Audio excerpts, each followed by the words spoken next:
আচ্ছা, আশরাফ শেখ আছে এখানে? কোথায় আশরাফ শেখকে ডাকো তো। আছে, ও কাজে গেছে, থাকে তো আশরাফ শেখ। নিতু সিকদার বিয়ে চলে গেছে, কোথায় গেছে? ঝাউতলা গেছে, ঠিক আছে ঠিক আছে। আর উমেশ পাসওয়ান এখানে থাকে? ওই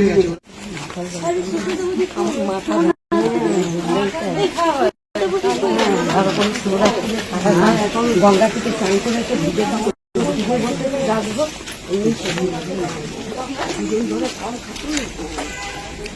कल किया था 10 नंबर 96।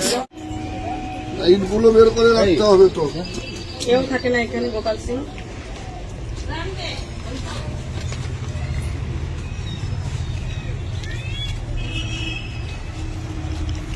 আর বলো, মিনা সিং কোথায়? মিনা সিং আছে, শরীর খারাপ। কোথায় আছে?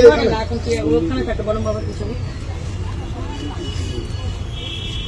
আচ্ছা, আর মুনমুন দে ওখানে বরং বাবার পিছনে। এই এখন যেটা আমাদের দলনেত্রী বলেছেন, নেতাজি ইন্ডোর স্টেডিয়ামেও বলেছেন, এবং দিল্লির বিধানসভা যখন রিজাল্ট বেরিয়েছিল তখন যেটা বলেছিলেন সেটা কিন্তু প্রমাণ আমরা পাচ্ছি। আজকেও আপনাদের দেখবেন, আমরা এই রাস্তায় যখন বেরিয়েছি প্রায় 100-150 ভোটার মধ্যে 5 থেকে 7টা এরকম ভোটার যার থাকছে রাজস্থানে, নাম আছে এখানেও, রাজস্থানেও নাম আছে, এখানেও নাম আছে, ইউপিতেও নাম আছে, এখানেও নাম আছে।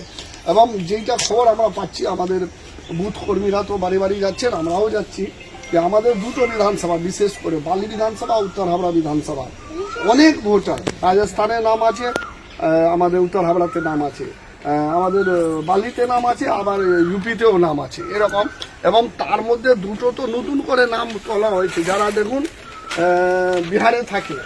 এই মহিলা নাম হচ্ছে ফুলবতী রঘুবংশী, বিহারের ভোটার, বিহারে এপি কার্ড সব দেখুন। রাজकीय প্রাথমিক বিদ্যালয়, বিহারের ভোটার, সিরিয়াল নাম্বার 5 নম্বর 65। আবার তার নামটা আমাদের এখানে কি করে উঠলো দেখুন, ফুলমতী রঘুবংশী, এই দেখুন 60A, এই দেখুন এইটা নতুন ভোটারের নাম উঠেছে। মানে প্রমাণ আমরা পাচ্ছি যে ইলেকশন কমিশনের মদতে বিজেপি এইটা করছে, জিততে পারছে না, তাই জন্য এই রকম ভোটার কি বলবো ভুয়ো ভোটার দিয়ে ভোট জিততে চাইছি, কিন্তু আমরা সেটা হতে দেবো না। কত পার্সেন্টেজ আজকে পেলেন ভুয়ো ভোটার? এখন অবধি 5% তো 7% পেয়েছি, 5 থেকে 7% অলরেডি পেয়ে গেছি, এর থেকে বেশি হবে। আমরা মানে স্কুটিনি করে বের করবো, এটা নতুন ঢুকছে। মানে এইটা আপনি ভাববেন 2024-এ যখন আমরা স্কুটিনি করেছিলাম তখন এরকম ছিল না, বেশি 2021-এ হয়েছিল তখন এরকম ছিল না পঞ্চায়েত ভোটে। এখন এই লাস্ট রিগার্ডিং 1 বছরে এগুলো ঢুকেছে। দিদি যা বলেছে একদম কনফার্ম বলেছে। দিদি এমনি বলেন না তো, দিদি যেটা বলেন সেটা ভাবনা চিন্তা করে বলেন, এবং দিদির নির্দেশ আমাদের জন্য আমরা রাস্তায় নেমেছি। আমাদের সেনাপতি অভিষেক বন্দ্যোপাধ্যায় প্রত্যেক বুথে বুথে যেতে বলেছেন, এবং তাই আমরা পাচ্ছি। তো বললাম একটা আপনাদেরকে দেখিয়েছি, আর একটা দেখাই দেখুন। এটা হচ্ছে তামিলনাড়ুতে সুরেশ মালুক, এর ভোটার কার্ড হচ্ছে তামিলনাড়ু গভর্নমেন্ট হাই স্কুল, তামিলনাড়ুতে ভোটার কার্ড। আবার আমাদের এখানে নাম উঠেছে দেখুন, রমেশ মালু, বুঝছেন কি করে নাম উঠলো?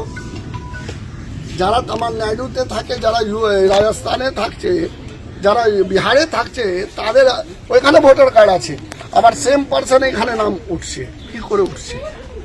এগুলো আমরা লিস্ট করে ইলেকশন কমিশনকে জমা দেব, এবং নিশ্চিতভাবে যেভাবে ওরা দিল্লি জিতেছে, বাংলা সেভাবে দখল করতে পারবে না। বাংলা মানুষ খুব সচেতন।